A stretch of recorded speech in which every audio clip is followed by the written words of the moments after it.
Welcome to the College Investor Audio Show, where we talk about the biggest issues impacting millennial money, from student loan debt to side hustles to building wealth. We will show you how to get out of debt so that you can build real wealth for the future. We are so glad you're here today. Welcome to the show. There is kind of a misconception on what actually is passive income. What does it mean? What is it? And what are some ways to actually earn real passive income? All right, so first of all, the definition. Passive income is unearned income, typically derived from investments. That's pretty simple. So there's got to be some more to it though, right? So let's dive in and explore what passive income is, if passive income is actually real, the different types of passive income, and so much more today. So as we said just a little bit ago, in the broadest sense, passive income is unearned income. So basically you have income from your work at a job, a business, a side hustle, etc., and you have income that you don't work for. That is the holy grail, passive income. Passive income is always derived from an investment.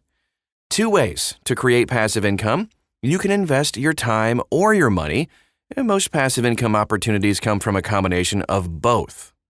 For example, you can invest your time in creating a song or a photograph, which you can sell and earn royalties on. Or, if you have money, you can buy a stock or real estate and receive income from it. In a combination approach, you can buy a fixer-upper property, invest your time fixing it up, and then rent it out to receive higher passive income. If you were doing this project to flip the property, I'd actually argue that it's not passive income. But if you're boosting your rent through sweat equity, that would be considered passive income. Here's what passive income is not. The key thing to remember is what passive income isn't. Passive income is not income derived directly from work, like a day job, freelancing, or even owning a small business you work at. So those examples are actually active income. Is passive income real? Can this happen? It doesn't sound like passive income is truly passive, does it? But it does make you wonder if passive income is real. Passive income is real, but you have to do something up front to realize the income later. That's the rub, and that something either involves your time or your money. The goal is to do work or use your money at one point and enjoy the rewards of that passively, like by not having to do more work or invest more money over time. Some different types of passive income. Now let's dive in here a little bit deeper. So we understand some of the basics of passive income, but what are the different types of passive income? It helps me to kind of think of it as using our buckets of assets approach, like active income, paper assets, typically passive income, real estate assets, which could be active or passive, and business assets, which could also be active or passive. Let's start with paper assets, as these are the types of passive income most people would be familiar with. Stocks, bonds, mutual funds, savings accounts, and more. These are investments that require an upfront monetary investment, but you can earn passive income from owning them. No future work is required, except checking your accounts. I like that work. Real estate assets could be active or passive. So for example, if you invest in a REIT, you don't do anything except enjoy the passive income provided. However, if you own your own duplex, it could be a combination of active and passive. Business assets are similar. If you're working in your business, it's not passive. But if you're simply an investor in another business, that could be passive for sure. And here are some pros and cons of passive income. Passive income is typically viewed as a positive, but there are pros and cons. Some pros: you can earn income without any work. You can gain extra cash flow, and you have more financial freedom, including early retirement. All good things. And 3 cons: some forms of passive income may be less liquid. That means you can't easily access your principal. It's locked up. Depending on what you invest in, your return might not be so great. Using your time rather than money is kind of unpredictable. Here's why everyone should build passive income streams. At the end of the day, everyone should be building these income streams to create multiple income streams. Why? Because the best person to take care of your finances is you. You don't want to be dependent on an employer or even a pension fund for your income. You want to be able to control your own financial destiny, and you do that by investing and building wealth, which in turn will generate passive income for you to live off of. Plus, at some point, you won't be able to work, either retirement or even something unexpected like an accident. You want to be able to provide for your family with an income stream, even if you can't go to a day job to earn it. How much can you earn? The big question. It depends. The key factor that it depends on is, of course, money.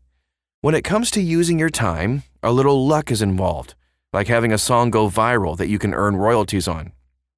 For a basic calculation, let's talk about passive income from a savings account. You can earn interest on your savings. The best accounts pay 4% in interest per year right now.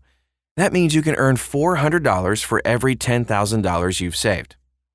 And that's truly passive income. A cool feature about passive income is that it usually also sees compound growth. Now, what that means is that in the future, you earn income on your past interest. But going back to our savings account example, in year 2, assuming you didn't add any money to it, you'd now have $10,400, and earning 4% on that is $416. So you earned $16 more than the prior year. This is huge. We did a podcast a few months back called Would You Rather Have a Penny That Doubled Each Day or $1 Million Today? The penny that doubles is way more valuable. And what if you invested instead of just saved? You can earn a lot more and see your money grow a lot more.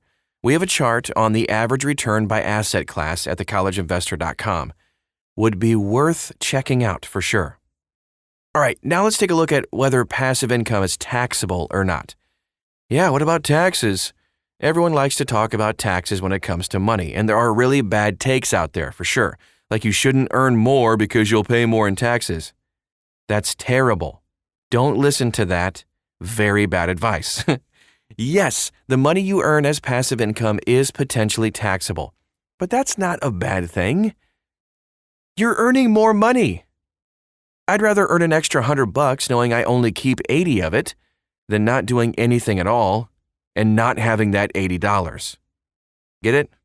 All right, so passive income is taxed based on what type of income it is. Interest and dividend income is typically taxed based on these capital gains tax rates. We have a chart at thecollegeinvestor.com. Capital gains are taxed as capital gains, such as from mutual funds. Real estate income and business income are typically taxed at your ordinary income tax. Collectibles get their own special tax rate if you're involved in that. If you're confused on whether your passive income is taxable, speak to a tax professional, of course. Now, here are some most popular examples for passive income streams. And by the way, this is not an exhaustive list, but we do have an exhaustive list, our full guide to the most popular passive income ideas at thecollegeinvestor.com. So here's a little sampling of that huge, very detailed guide. Savings accounts. Right now, you can earn upwards of 4% in a savings account. Of course, that changes quite a bit.